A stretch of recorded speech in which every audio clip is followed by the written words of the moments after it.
شیخ میں 20 سال کا ہوں کہہ رہے ہیں اور جلدی کرنا چاہیے۔ فتنے اور شہوات اکثر قابو میں نہیں رہتے، علم بھی حاصل کر رہا ہوں تو گھر والوں کو شادی کروانے پر کیسے منوائیں؟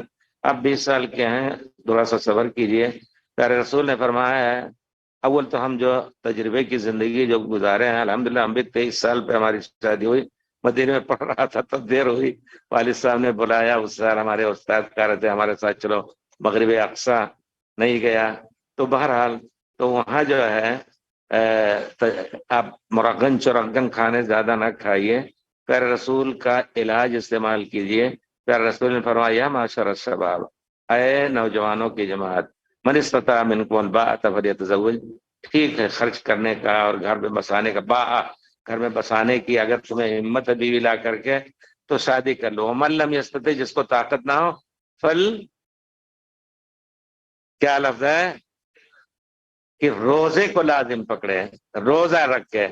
روزہ یہ نہیں کہ بھوکا رہنا ہے، روزہ روزے کی شرط سے۔ آپ نظر اٹھائیں گے ہمارا روزہ خراب ہو جائے گا، غلط سوچیں گے ہمارا روزہ خراب ہو جائے گا، اس نیت سے اس انداز سے روزہ رکھیں گے تو نماز بھی پڑھیں تو ان الصلاۃ تنہی عن الفحشاء، انشاءاللہ اللہ تعالی محفوظ رکھے گا۔ اور بس آپ زیادہ سے زیادہ روزانہ بروسٹ کھائیں گے اور کہیں گے ہمیں ستا رہی ہے شہوت، نہیں، کوشش کیجئے، پھر آپ والدین کو راضی کیجئے، انشاءاللہ کوئی اچھی عورت ڈھونڈیے، اور تاکہ گھر گرہستین ہو، لفظ ہم جو استعمال کرتے ہیں دیہاتی اپنے یہاں کا، گھر گرہستین ہونا کہ اسٹیج پہ تقریریں کرنے والی تعلیم لڑکیوں کی ضروری تو ہے، مگر خاتون خانہ ہو وہ صبا کی پری نہ ہو۔